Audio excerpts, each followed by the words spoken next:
రెండవది ఈ ఘటనలు జరగడానికి అక్కడ కొన్ని సైకలాజికల్ సిచ్యుయేషన్స్ కానివ్వండి, కొన్ని అక్కడ పేదరికం వలన కానివ్వండి, కొన్ని అక్కడ అంటే మొన్న ఒక రేపల్లె అమ్మాయి సంఘటనలో చూసినప్పుడు వాళ్ళు యాక్చువల్లీ ఇలాంటి అమ్మాయి మీద అత్యాచారం చేయాలని వచ్చింది కాదు. వాళ్ళు డ్రింక్ చేసి ఉన్నారు, వాళ్ళు డబ్బుల కోసమే అతని మీద దాడి చేశారు.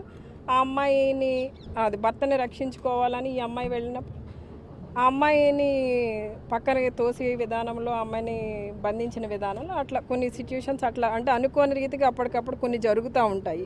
అమ్మాయి నిర్జీవంగా పడి ఉండటం, అది కూడా ఎలాంటి అచేతన స్థితిలో వాళ్ళు చూశారంటే ఏ తల్లిదండ్రులు కూడా చూడకూడని పరిస్థితుల్లో ఆ అమ్మాయిని అక్కడ ఐడెంటిఫై చేయడం జరిగింది.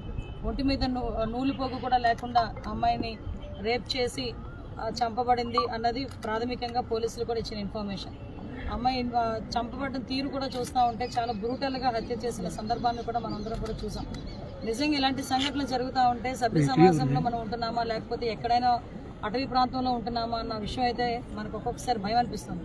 అటవీ ప్రాంతాల్లో ఉన్న వాళ్ళైనా కనీసం నాగరికత తెలుసుకొని వాళ్ళు ప్రవర్తిస్తున్నారు తప్పించి ఇక్కడున్న చాలా మంది నాగరికత తెలిసిన వాళ్ళు కూడా గంజాయి మత్తులో, డ్రగ్స్ మత్తులో విచ్చలవిడిగా ప్రాణాలు కోల్పోతున్నా ప్రాణాలు తీసిన విధానం కూడా ఎంత బ్రూటల్గా తయారైందంటే దీన్ని ఎక్కడ మనం అరికట్టాలి అన్న సంగతి ఆలోచించుకుంటే నిజంగా ఒక్కొక్కసారి భయం వేస్తుంది కూడా. ఎందుకంటే నేను ఏం చెప్తున్నానంటే లాస్ట్ 5 years గవర్నమెంట్లోని కూడా విచ్చలవిడితనం, గంజాయి విచ్చలవిడితనం విపరీతంగా పెరిగిపోయింది. చాలా మంది అమ్మాయిలు ఇదే రకంగా హత్యలు చేశారు, మానభంగాలు చేశారు, అత్యాచారాలు చేశారు, అన్నీ జరిగినాయి. ఇప్పుడు మళ్ళా అదే విధంగా ఈరోజు చీరాల మండలంలో ఇక్కడ కూడా మనకి ఆ సంఘటన జరగడం అనేది నిజంగా చాలా దురదృష్టకరం. ఆ అమ్మాయి వాళ్ళ పేరెంట్స్ దగ్గరికి కూడా మేము వెళ్తే ఆ అమ్మాయి వాళ్ళ పేరెంట్స్ కూడా చెప్పడం ఏంటంటే మా అమ్మాయి ఇప్పుడు కూడా అక్కడికి ఎవరికి అనుమానాలు లేవు, మా అమ్మాయిని ఎవరిని ఏడిపించిన తప్పించి అమ్మాయికి వేరే తెలియదు అని చెప్పి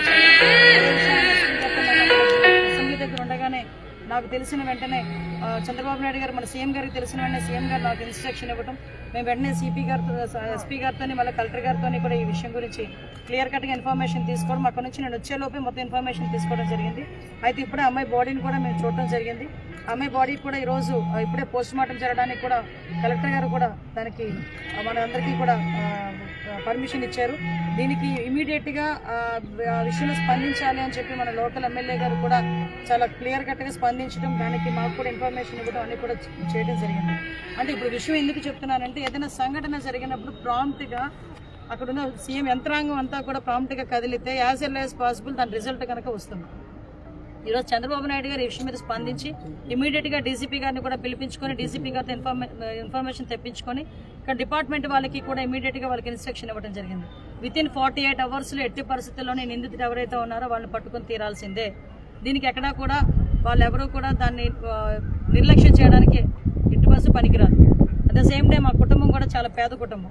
ఆ అమ్మాయి టైలరింగ్ చేసుకుని బతికి ఆ కుటుంబాన్ని పోషించుకునే పరిస్థితి అమ్మాయికి.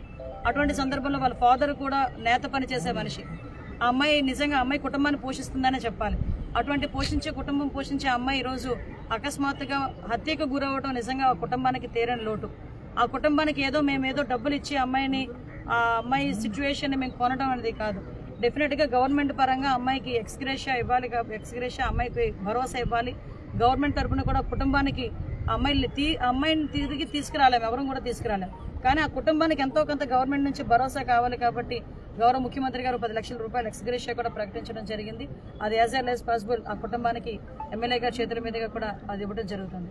ఇవన్నీ పక్కన పెట్టండి, కానీ ఒకటి మాత్రం చెప్తున్నా, ఈరోజు గాంజా ఎంత దారుణంగా సిచ్యువేషన్స్ ఉన్నాయంటే నేను హోమ్ మినిస్టర్గా ప్రమాణ స్వీకారం చేసిన తర్వాత ఇంకా బాధ్యతలు తీసుకోకుండానే గాంజా మీద మేము దృష్టి పెట్టడం జరిగింది. అక్కడ లోకేష్ గారు కానీ, పవన్ కళ్యాణ్ గారు కానీ, ముఖ్యంగా చంద్రబాబు నాయుడు గారు కానీ, సీఎం గారు కానీ అందరూ కూడా గాంజాని 80% నిర్మూలించాలన్న కాన్సెప్ట్ మీద ఉన్నాం. ఆ దురదృష్టకర సంఘటన ఏంటంటే ఈ రోజుకి కూడా నార్కోటిక్ సెల్ లేదు ఆంధ్రప్రదేశ్లో. లాస్ట్ 5 సంవత్సరాలు మరి ఏం చేశారో తెలియదు. పక్కనున్న హైదరాబాద్లో గాంజాయి తాలూకా సిచ్యువేషన్స్ అంటే అక్కడ డ్రగ్స్ గాంజాయి ఉన్నా ఇక్కడ ట్రాన్స్పోర్టేషన్ అంతా ఇది కానీ అక్కడే గంజాయి సరఫరా జరిగే పరిస్థితులు కానీ అక్కడ అంత లేకపోయినప్పటికీ కూడా పక్కన తెలంగాణలో నార్కోటిక్ సెల్ అని ఉంది. కానీ ఈ రోజుకి కూడా ఇక్కడ నార్కోటిక్ సెల్ లేదు. అంటే నార్కోటిక్ సెల్ లేకుండా ఎస్ఈబీకి అప్పచెప్పామని చెప్పి ప్రగల్భాలు పలికారు. ఎస్ఈబీలో ఎస్పెషల్లీ గంజాయి ఒకటే కాదు, మైన్స్కి సంబంధించి, శాండ్కి సంబంధించి, లిక్కర్కి సంబంధించి కూడా ఎస్ఈబీ వర్క్ చేస్తుంది. వాటిలో భాగంగా ఉంటే గంజాయి మీద వాళ్ళు దృష్టి పెడతారు తప్పించి ఎక్స్క్లూజివ్గా గంజాయి మీద దృష్టి పెట్టే పరిస్థితి అయితే మనం లాస్ట్ గవర్నమెంట్ తీసుకోవాలి. మేము డెఫినెట్గా ఎక్స్క్లూజివ్గా గంజాయి మీద టాస్క్ ఫోర్స్ని ఏర్పాటు చేయడానికి కానీ టోల్ ఫ్రీ నెంబర్ ఇవ్వడానికి కానీ గాంజాని నిర్మూలించడానికి ఈ గవర్నమెంట్ ఇమీడియట్గా మేమందరం కూడా చర్యలు తీసుకుంటున్నాం.